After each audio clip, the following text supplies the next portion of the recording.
A couple of days ago, I finished listening to the audiobook for The Camp of the Dog by Algernon Blackwood. And just as a brief summary, I'll try and move through the relevant points here before I get into my thoughts. There's a particular university professor who enjoys the wilderness and all things wilderness, and he is taking a select couple of his students, along with his family, on a wilderness trip. They are in Northern Europe, around like the Scandinavian countries, I'm pretty sure. They're Americans, save for one guy who's Canadian in Europe, right? And one of the students is a friend, and the way it's described is more or less a protege of the occult detective John Silence. Now, John Silence is not with them initially, but he does join up with them later. And the story opens up with this sort of a vague warning from Silence to the narrator saying, like, if you ever have need of me, just call me and I will come as quickly as I can. That's sort of a sinister portent for the rest of the happenings. But anyways, you have this group, which is the university professor, who is also some type of priest or something like that. His wife, his daughter Joan, the narrator, and then a Canadian named Sangre. And they're there, and they find this island, and they just have this feeling that the island is weird or unusual in some capacity. Like they can't point their finger on it, but there's something off about it. And a little bit into the story, it's Joan who first realizes that the island is peculiar because there is no animal life. Right? There's not even. I'd have to check back, but I think they state that there's not even insect life on the island. Like there's plants, there's moss, there's stuff in the ocean surrounding them, but just on the island itself, there's nothing, and it's this peculiar note of like what's going on. As going through here, there's clearly some sort of romance. It's a one-sided romance, really, between Sangre and Joan, but Sangre is too much of a gentleman to act on it when Joan is clearly giving him the brush off a little bit, at least being more frigid towards him, right? Not wanting to spend a lot of time in his company alone. So Sangre, he's fine, like he's going to keep his distance. But then during the night, a wolf, initially they don't know it's a wolf. They know it is some sort of large dog-like creature that they start trying to hunt up, and it's coming into the camp, and it's going around the tents, and it's hanging around Joan an awful lot. And you can see where this is going. Like, it's not a secret. The book doesn't try to keep this from you. The wolf and Sangre are linked in some capacity, or at least that's what you can get at initially. The way Sangre is described, especially the way he's described when the group is talking about the wolf, his reaction to, he's very protective of Joan. Like, he thinks he's being really covert about his feelings. It's the most obvious thing in the world, especially in the way he reacts to all the news of the wolf coming around Joan's tent.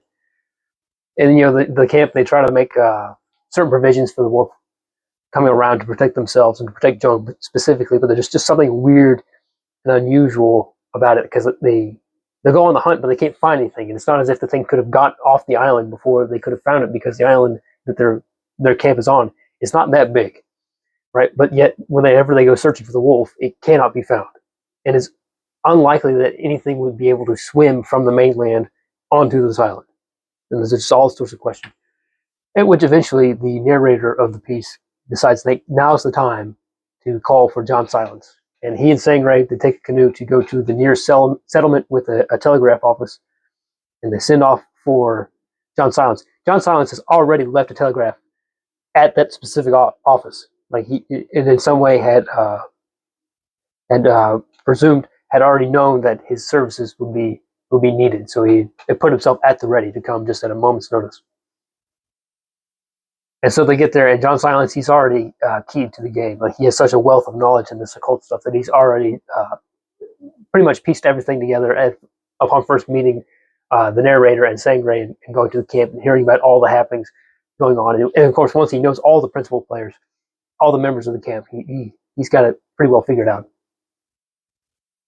And they go through the bit, and this wolf that's coming around, it's as John Silence explains, it's the true form of lycanthropy. that has been exaggerated through medieval reports, wherein the suppressed parts of a person's soul, those parts of his soul containing his passions and his wants, is so frustrated that there's a chance they can come out. Now, if you combine that chance with a weaker physical disposition, which Sangre has, he's described as being sort of a scrawny and pale sort of fellow. You combine that also with the geography. Like I say, this island's got this weird thing where there's no animal life on it. There's something weird and sinister about this island specifically. It's some sort of supernatural osmosis. Like there's this vacuum of supernatural, a vacuum of something on this island that draws something out of the people that go to it. Right, and the animals have learned to avoid this island, but the people are stupid and they don't know. You know, it's one of those things. That's how I read it. Like maybe it's a little different. So in this, like this wolf is some part of Sangre's soul that comes off of him when he's asleep, drawing those immaterial passions off of him. Also, a certain amount of his physical presence is drawn off of this wolf, so that when they find Sangre while the wolf is out and about, Sangre, he's kind of like shriveled up. I imagine it sort of like finding a mummy half formed, in its crypt or something like that, but he's just kind of like, he's shrunken up because all this physical part of him has been drawn off with this wolf. And, so they go, and John Silence is very specific, like, do not harm the wolf, because if you harm the wolf, that physical damage that's done to the wolf will transfer onto the body of Sangre and possibly kill him if the injury done to the wolf is severe enough. So they do that, and the wolf is trying to hang around Joan, and it gets to this point where like the wolf has gone off into the wilderness away from the camp, and then Joan has gotten up in her sleep. She's sleepwalking, and she's being drawn towards the wolf. Silence is explaining that the wolf is calling to Joan, and Joan, because she's amenable to that call, is going, because secretly all this time, Joan has actually had been in love or had some sort of love for Sangre that she was not even aware of herself. But then through the machinations of the story, she becomes more and more aware of it. And so more and more amenable to the call of the wolf, which she does not yet know is Sangre, but in like this insubstantial, supernatural aspect, like there is some understanding of the persons involved. So that in her sleep, she's drawn to this werewolf form of Sangre, if that makes any sense. So they go, there's a chase. The father of the camp, the professor, he's less on board with all this than everybody else. And he ends up trying to shoot the wolf because he thinks that it's attacking Joan because they are so close in proximity to each other. And there's all this fear built up over what does the wolf want? What is he going to do? Because clearly it's been hanging around Joan.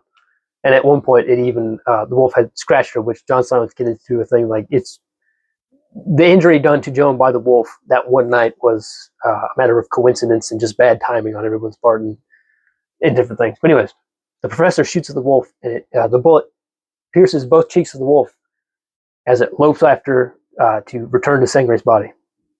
And then when they get to Sangre, he's alive. He's weak, but he's alive. And he's got these marks on his cheeks, like these huge red blotches that are Silence says are going to just lay on Sangre for the rest of his life until like the very minute after he dies. And when his soul separates from his body in death, then those marks will fade away and it's be as if they've never been there.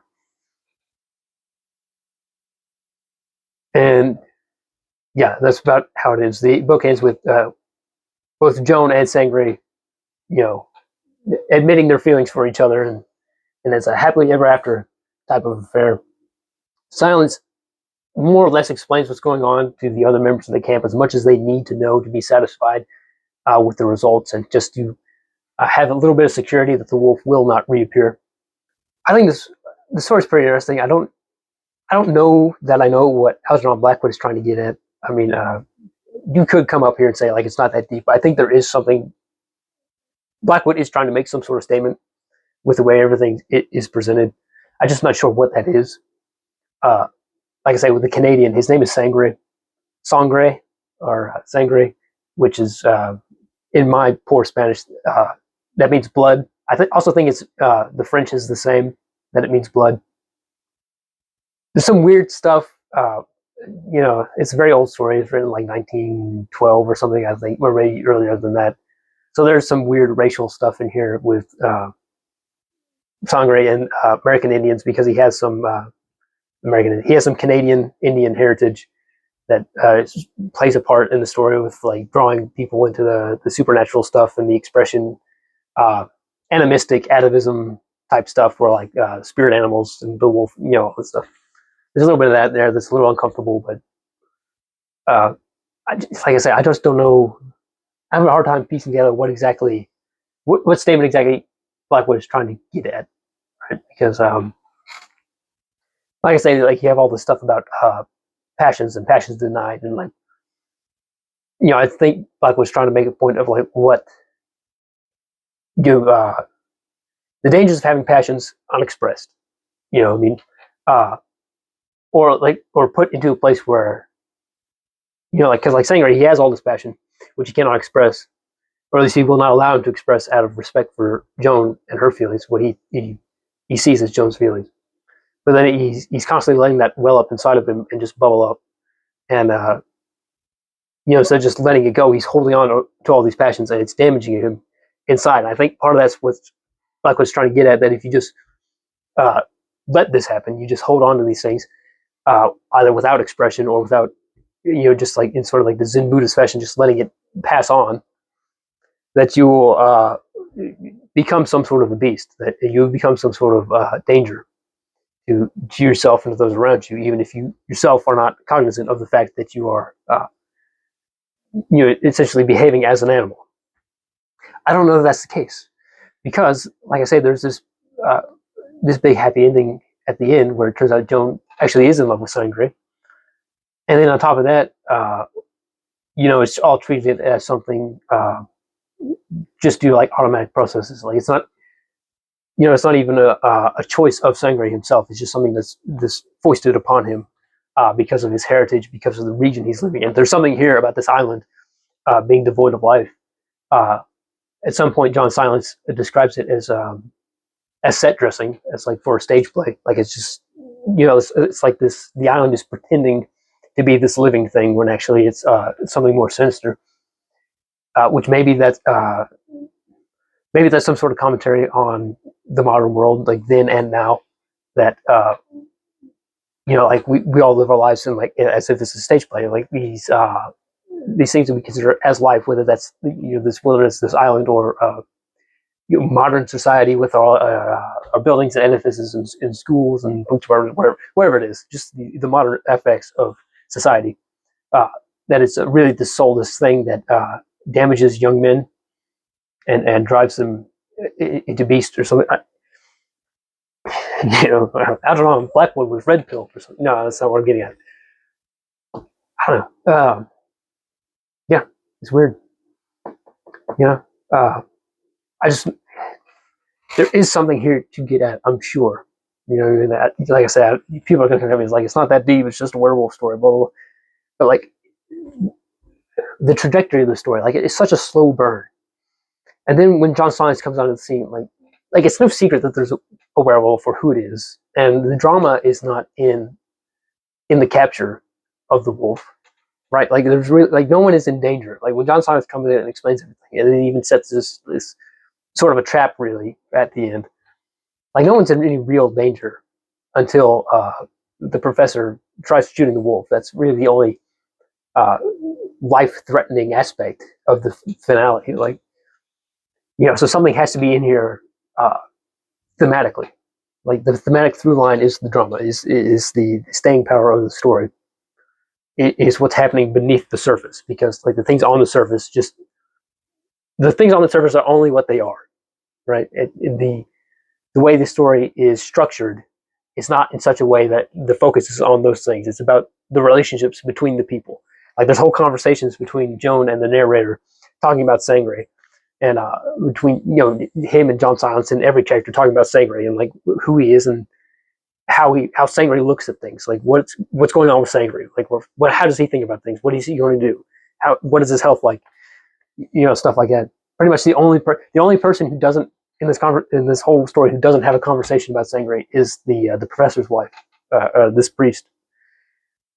She's the only one who doesn't have a conversation with or about Sangre, talking about himself. So the story's about Sangre in some capacity, but also about this werewolf stuff happening.